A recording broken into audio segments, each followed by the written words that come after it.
It is October the 5th and it's the 2-year anniversary of the sinking of Aeroesund. Aeroesund was the wreck that we sunk 2 years ago in order to make a perfect dive destination here in the area of southern Fyn of Denmark. The wreck has been visited by so many divers, and just now a lot of young divers is actually preparing to go out there and dive her. So are we, but we want to document exactly what she looks like. We want to see how the kelp has transformed the corridors of the wreck. We want to see how the silt has moved into the bottom of the wreck. And overall we want to see what condition the seawater has had on the wreck that has been sunk 2 years ago. And we want you to join us, so let's go diving.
So guys, we're back up again after diving the Ærøsund here on the 2-year anniversary of her sinking.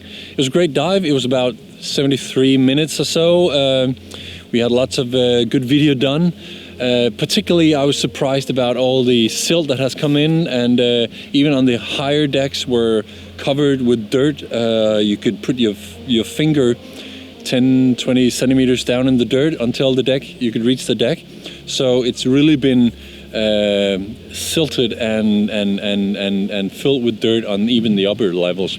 Going down on the engine room, which is where I was really interested about if we could actually get through there at all. We could.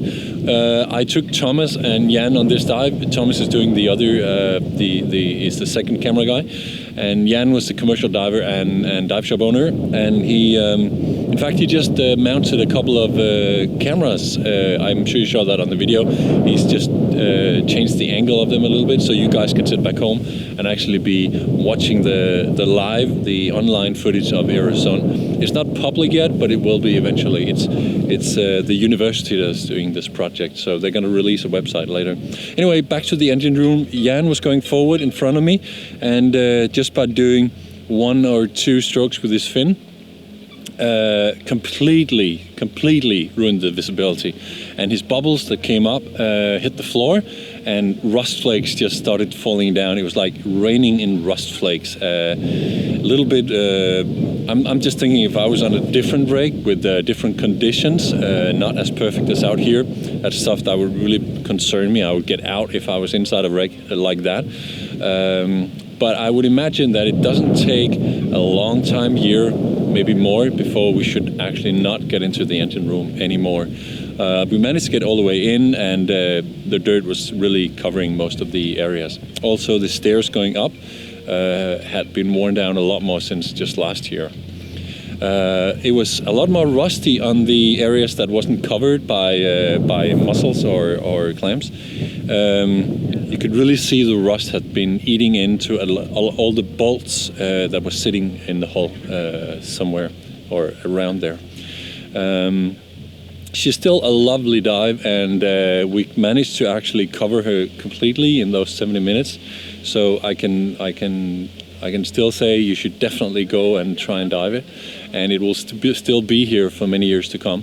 So, but for now, we're not that surprised about I'm a little bit surprised about the amount of vegetation on it. I would have imagined a lot more was there. Maybe it's coming, and maybe it's because it's so dived all the time. There was actually 15 young people out there diving today from school. So they had a great time, and so did we. But next year we're going to be doing it again, and look out for that video as well. Meanwhile, I hope you enjoyed the footage. See you underwater.